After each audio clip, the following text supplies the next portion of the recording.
This is INCRadio DCEM 954, the voice of truth, the official radio station of the Church of Christ or Iglesianicristo.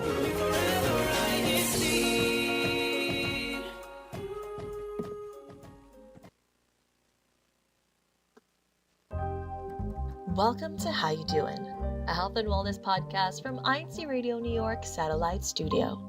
Whether you're on the go or taking a minute to breathe, we've got real tips, good conversations, and weekly check-ins to help you live well without losing your city pace. Are you ready? Let's get to it.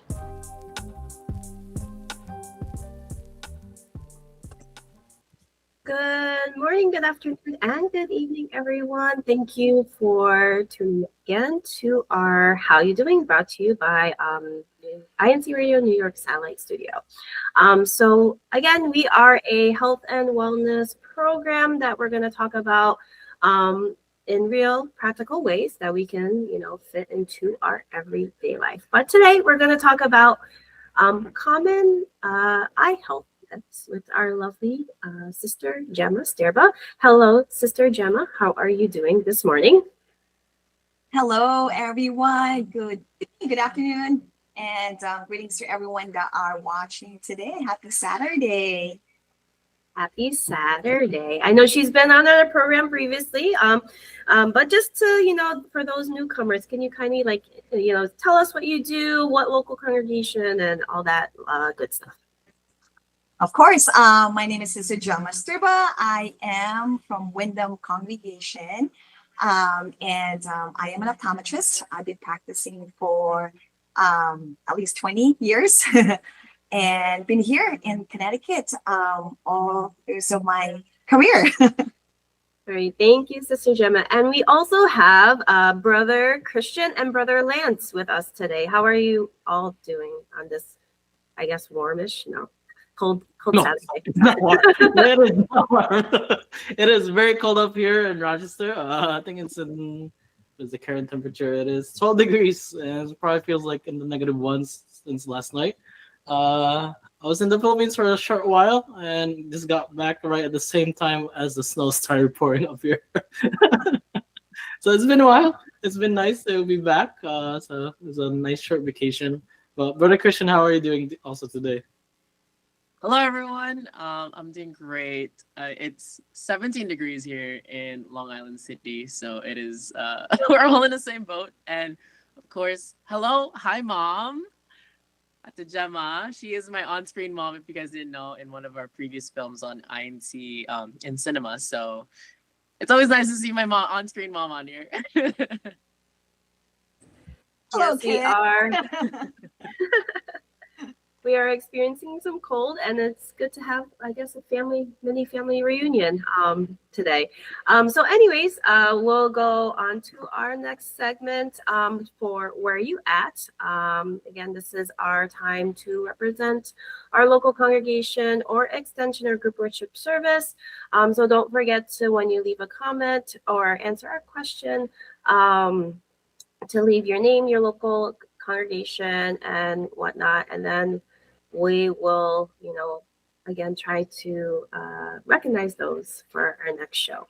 But for our question for the day, what is one eye myth you've heard before? So just, type those myths that you heard before, and then we can ask our sister Gemma if it's a truth or if it's really a myth. But anyways, let's get into it.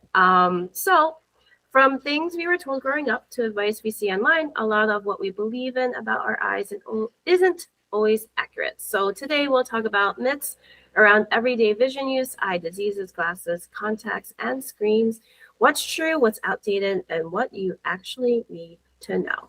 So as we know, Sister Gemma is our optometrist, and we thank her for being on the show.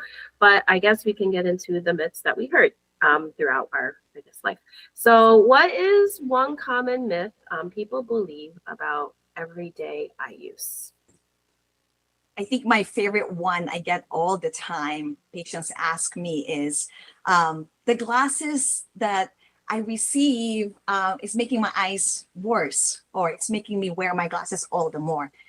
So I always, I'm sure you heard that, and you probably, if you haven't heard of it, maybe you thought of it at one point or the other, especially for those who've never worn glasses and they started wearing glasses. So what happens is you finally realize, or at least your vision have finally realized how good it is to see clear. And so now you like to keep those glasses on. And that's basically what it is. It's not like your glasses is making it worse. It's just that now you're actually relieving your eyes from working too hard, unnecessary work that it needed to do. So that's what that is. Well, thank you. um, I don't know, Brother Lance, do you have a question? I guess mentioning that, does it weaken your eye muscles at the Gemma if you wear your glasses more? I know there's some myth or conception that I heard, like if you wear your glasses more over time, your eye muscles get weak and weaker. No, that's not true. So people who end up needing wear glasses are most likely, almost always are nearsighted. When we say nearsighted, right? Like I'm nearsighted. I have to wear glasses to see far. I can see close up, but I can't see far away. So if I don't wear my glasses, then I'm just going to end up squinting and straining. That's what's going to make your vision or your eye muscles weaker. But if I'm wearing my glasses, correction, then I'm actually relieving from making my muscles get weaker. So it's actually, I know it doesn't mean that may sound like that, but that's it actually, physiologically, that's what's going on with your visual system when you're wearing your proper correction, your proper glasses. So no, I mean, it's more like for those who does a lot of close-up work. So computer, screen, iPhone, reading a lot of books, our viewers who loves to read. So whenever you do a lot of close work, you're using a lot of your eye muscles, and that's when you get the fatigue, the eye strain, the weakening of your muscles. But there's ways we can do to prevent those to be happening. Just taking a break, looking away, making sure that you wear blue filter glasses if the screen is bothersome. It's all about being comfortable, so that you can endure or you can enjoy the task, right? So in a short answer question, Brother Lance, is no, it doesn't weaken your glasses when you wear your glasses. Or it doesn't weaken your eye muscle. Okay, I'll wear my glasses more, man, because I'm also on the same boat, Gemma. I can see up close, but like anything in the signage is far away. It's just a blur. What happens if you can't see near and or far? As we get older. Because I know Sister Mika and I be like, huh? And that's already with glasses, so I know. I think I see you as Sister Mika. But it could be. One, it could be a couple of things. Maybe we need to update your prescription. Second, it could be potentially like a habit when we're focusing and we're really like thinking. It's such a habit that we do when we kind of like squint or like wrinkle our forehead, right? Because we're like focused and thinking. So that could be one potential reason. Astigmatism. So for those, a lot of people ask about astigmatism, right?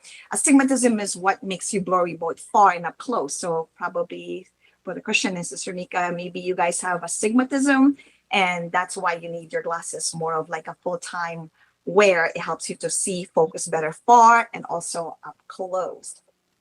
Just to confirm, like astigmatism is like especially it's worse at night, right? When you when these bright lights and they kind of look like oil paintings. I know I definitely have that, but I know there's a definitely a right definition for that. So Yes, yeah, you're right, Brother Christian.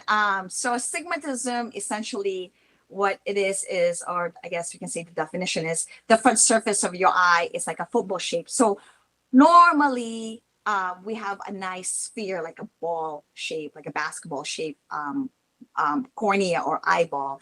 But if it becomes like shape like a football, that's what astigmatism is. So when you learn optics, now, we're going to go deeper a little bit, some terminology, but optics, when lights hit the front surface, and if there's like a football shape surface, it doesn't fixate in one focal point. So that's why you get a lot of cause of blur, glare, and it makes a big difference when you're driving at night. The lights coming onwards to your eye is being diffracted, so you have this like effect of like things are double vision, glary, spread, a lot of lights, like what you mentioned, some kind of like oil kind of coming down because things are not being focused in one focal point at the back of the eye. So that's what's happening. Love the definitions. There's a couple questions in the chat. I think Sister Nikki Tagufa asked, what if your glasses give you a headache? What does that mean? That's a good question. So there's a couple of things why that may be. One reason it could be adapting to the new prescription. So you have to give it some time, especially if there's a significant change from your prior prescription to your current prescription. Second, it could be astigmatism adaptation as well, or if maybe before in your prior glasses, you did not have astigmatism correction, and then now you have astigmatism. A lot of people don't like the astigmatism correction on their glasses. It does really takes time. It's going to be super, super sharp to see, but not necessarily super, super comfortable. So those two things, that's why I always, when I describe prescribing a prescription, it's like an art. Putting together a glass prescription is an art because we have to consider what you're accustomed to, how much of a change are you able to adapt to, because just as like our body overall, we don't tend to like change, right? When we're accustomed to our glasses that you wear every single day for like a year or so, and then you get to introduce a different prescription. There's a lot going on in our visual system. Your eyes, your brain is trying to adjust looking through those new prescriptions. So it could be those things. And I tell people all the time, if you're not able to adapt, like a couple of days, a week or two, definitely bring your glasses back to your doctor and have them recheck. And that's okay. Don't feel bad if you have to do that, because you want to be comfortable with your glasses and you want to be able to wear them. A lot of people end up putting them aside and not wearing them and giving up on them. I'm sure your eye doctor would appreciate it if you give them a feedback that maybe you can adapt to it. Maybe we need to go a little bit of a change instead of a big change. Maybe they will have to. And again, because when you get measured into those big phoropters, right, those big goggles things, which is better, one or two.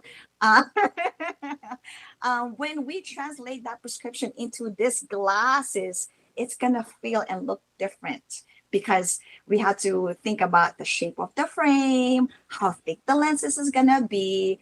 The kind of material makes a difference in terms of clarity.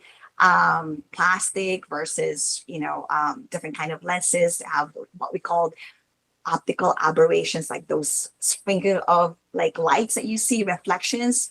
I'm sure you can see them when, like, maybe if you're looking at me in your screen right now, there might be some reflections maybe. Right. So those things contribute to adapting to glasses. Some can cause headache. Those things can cause headaches, eye strain. So yeah, good question. All right. Our next question is, what are some common myths people believe about eye disease? I think that probably I get asked about is, will I have any eye pain if I have glaucoma?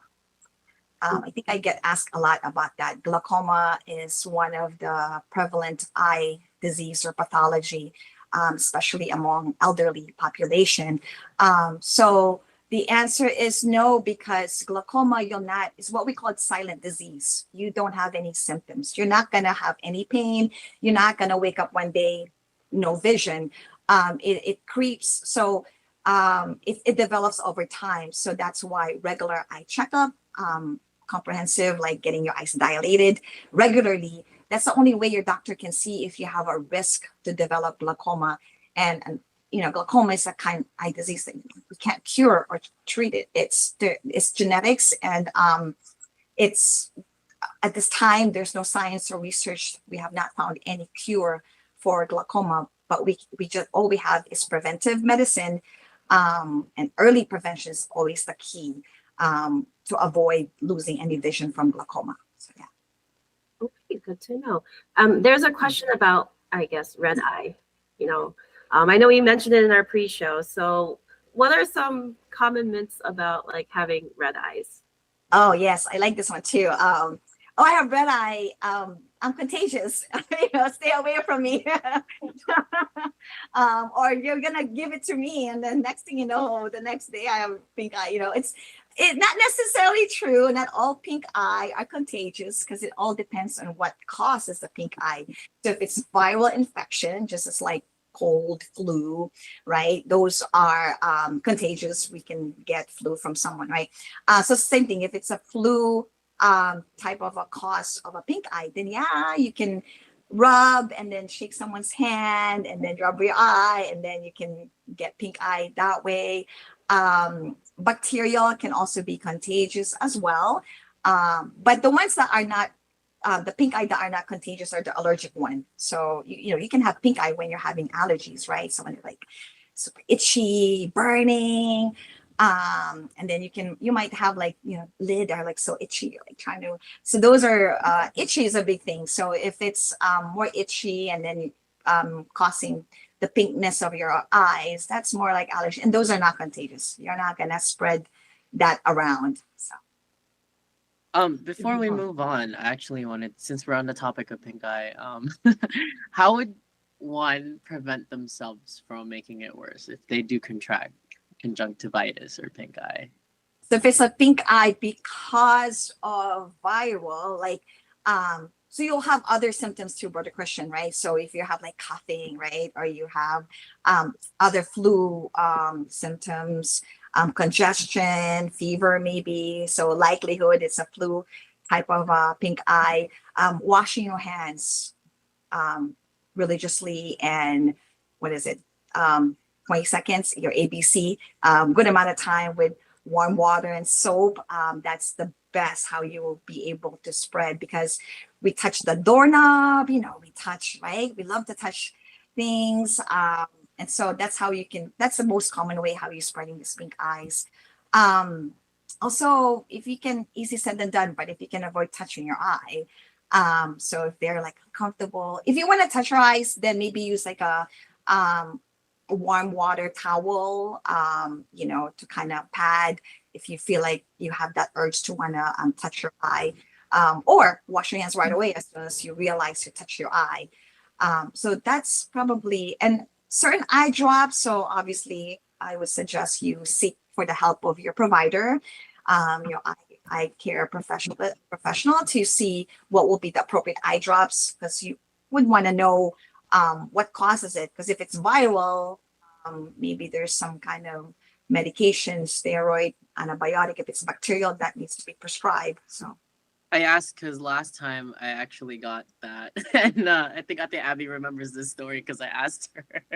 But I was playing volleyball, and I remember mid-game I like rubbed my eye, and then like the next morning, my left eye was in pain, and it was red. I can't open it, and then given another like 24 hours later, my right eye got infected as well. I was like, what is going on? So that's why I asked that question. So yeah, so it could have been because you touch, likely, we don't even think about it. It's such a habit. You touch one eye and then you touch the other eye.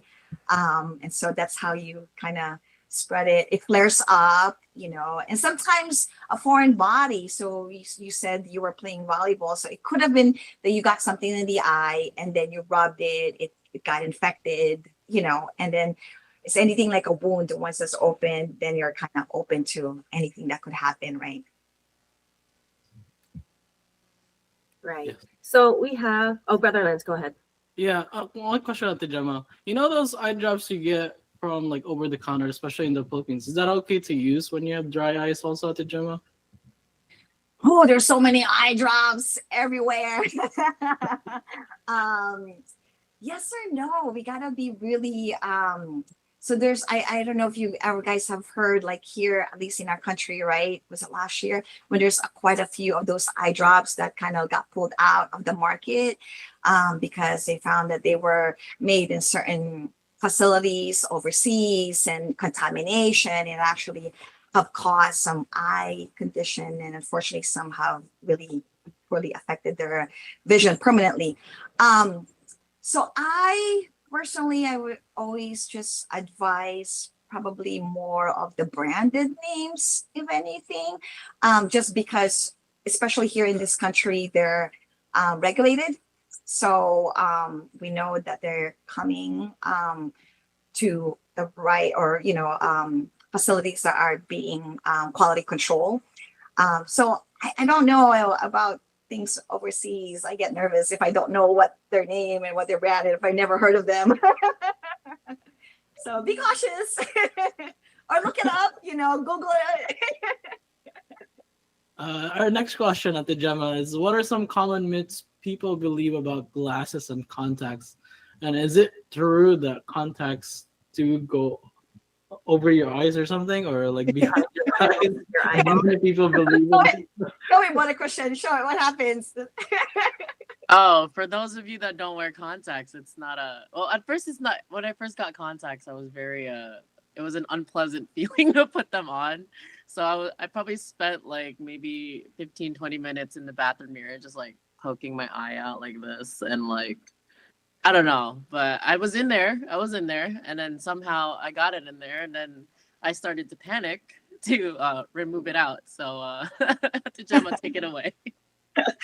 So yeah, I get that question too. That's a very common one, that thinking that if they can't take it out, let's say, yeah, your eyes get super dry, and then it's so hard to remove that contact lens, and then somehow it feels like there's nothing, right? So they're like panicking, like, oh my gosh, what happened? Did it go inside my eye? Or so no, it will never go at the back of your eye, or not gonna go inside your brain, because there's actually a membrane that kind of like a barrier from the front surface of the eye to the back of the eye. So it's anatomically impossible for the contact lenses to migrate at the back of your eye. So that's the buster for that myth. Just be careful rubbing your eyes with contacts though, because you can fold it. It's folded in my eye once, and that was really unpleasant. And I started to panic too. Yeah, and the hardest part is when you're rubbing. Brother Christian, you mentioned a really good point, because when you rub, you can tear the contacts. That's even tough. Like even for me, taking it out on someone else's eyes when they're in multiple pieces, that's hard. So gently, so if it's dry, re-wet it so it will loosen up, and you can easily pull or remove the contact lenses. One of the myth, Brother Lance, that you ask, that I get asked about contact lenses is it okay to sleep with contact lenses? I feel fine the next day. I don't have any problems. My vision is perfect. So yes, but a question, you're right. No sleeping with contact lenses. You may be fine the next day, and that may be by God's grace that you did not cause any damage. But each time it happens, you always increase the risk of developing any infection.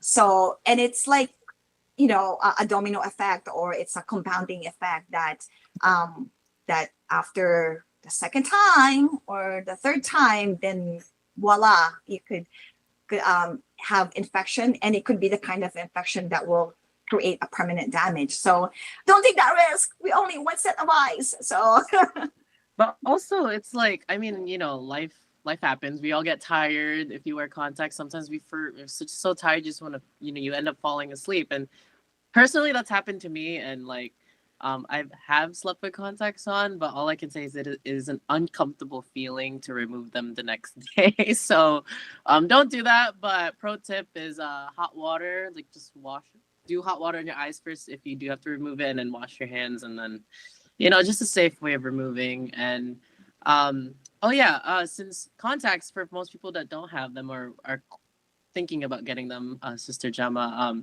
what about like using once a days? And you know how some people want to stretch those out? Knowing me, I stretch my once a day ones by getting the eye solution drops, and I have a case for them. But How often should someone change the is that, first of all, is that a good thing? And two, if it is or if it's not, how often should someone change the liquid within the case? That's a great question, brother Christian. I love dailies contact lenses. I think it makes I know it could be costly, but you are why that is because the convenience, the less risk for developing an infection.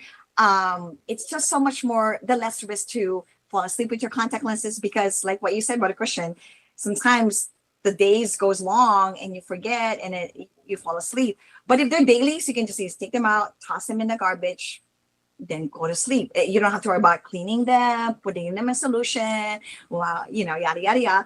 So dailies are great for so many reasons.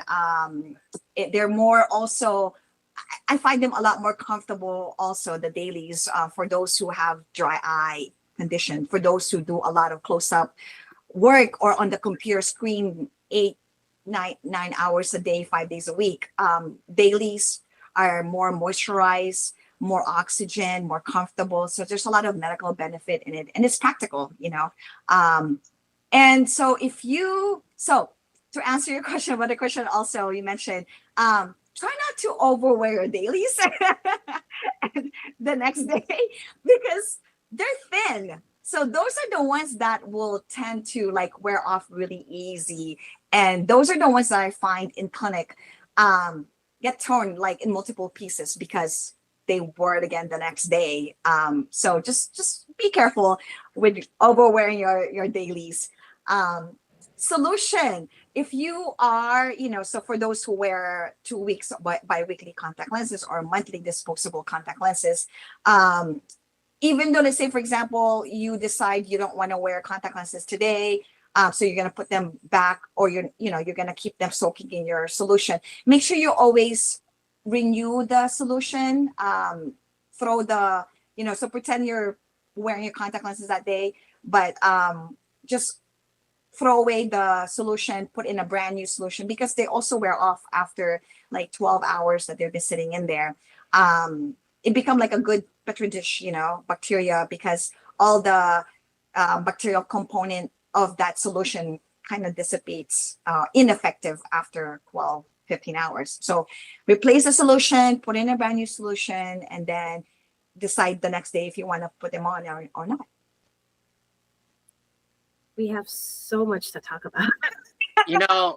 Everyone's asking on the chat that we should. I know we have so many questions and so many inquiries and whatnot, and we will, here on How You Doing, we want to see how everyone's doing. So yes, we're gonna definitely do another checkup. Yes, we will definitely ask our sister Gemma to come back to answer all your questions. But I guess before we close out, what is one important information you would like to impart to our viewers about eye health? Okay, this is my passion because this is what I do. So I love talking about eye health, and please, I think the most important thing that I like to inform the public is make sure that you keep up with your regular eye exam. Even if you feel like your eyes is perfect, you don't wear glasses, you have any eye issues, our eyes, first, we only have one set of eyes. We use it in our services. You can't appreciate the beauty of what God bless us with if you cannot really see it with your own eyes, right? We always say that, our own naked eyes. So we can take good care of our eyes by doing our regular checkup, getting your eyes dilated. I know that's also not a very common thing. I see Brother Christian hiding away over there. Even if you're young, you're healthy, get your eyes dilated. You'll never know what is going to be found in the back of the eye. We want to be able to screen for all of these conditions: glaucoma, macular degeneration, freckles, melanomas in the back of those could happen. And wear your proper glasses, wear good hygiene contact lenses, take a break when you're doing screen time. For those of us who love being in front of a computer or TikTok, you're on your, for our young people, being on your phone, take a break, let those eyes rest. Yeah, and I think if we, if we take good care of our eye, the eyes is the windows to our souls. So the health of the eyes will determine how healthy our well-being as well. So yeah, thank you for having me. Yes, we definitely have to have you on for another part 2. There are so many questions, and we just, I know, barely scratched the surface about eye health. But also, before we move on, any shout outs or greetings for you, Sister Gemma? Yes, I just wanted to greet, as everyone knows in our district, our Wyndham congregation will be celebrating our 25th anniversary. Tomorrow is our celebration. It's our special worship service tomorrow at 10 o'clock. So for those who would like to attend in Wyndham, you are all welcome. And you are all welcome to also come and participate and witness our celebration at 3 o'clock in the afternoon here in our congregation. Everyone is welcome to come. And again, thank you for having me. All right, thank you again, Sister Gemma. Brother Lance? Yes, thank you, Dr. Gemma. And just other things that's happening in our district. I believe there is a 5 versus 5. Is a basketball that's happening currently. So for those who are in the district, I think each local has their own schedule. So please be on the lookout on your CFO schedule. What's happening on the next 5 versus 5 basketball. So for those who are avid players in basketball and those who are playing likes to play basketball, be on the lookout since there will be many more activities happening. And also, happy anniversary to Johnsonville. Is there anything else we forgot? And Wyndham. What is that? It's okay, Brother Lance. What put Johnsonville? Anyways. Let's close it out. Well, one big shout out. I will be stepping away for a little while, everyone. So this is actually one of my last episodes for a little while. But I guess for one last time, I'll do the extra. So that's all for our show today. Thank you so much for tuning in. And thank you so much to the church administration for giving us a platform to share and speak about important and interesting topics like these. Greetings to our beloved Executive Minister, Brother Eduardo V. Manalo, and our current Deputy Executive Minister, Brother Angelo Aranya Manalo, and also greetings to our INC radio station manager, Brother Wally Taray, and our executive producer, Kuya Manly Andaya. We will also like to greet our District Minister, Brother Sheridan Santos, our Assistant District Minister, Brother Neil Patrick Omelda, and our CFO Advisor, Brother Jason Flores. We hope today's conversation helped clear up some confusion and give you confidence when it comes to caring for your eyes. Good information matters, especially when it comes to your health. So don't forget to share this episode to people and join us again next week at 11:30 a.m. Eastern Time and 12:30 a.m. Philippine Time. And we'll talk about the power of stretching. So take care of yourself, take care of your vision, and always, how you doing?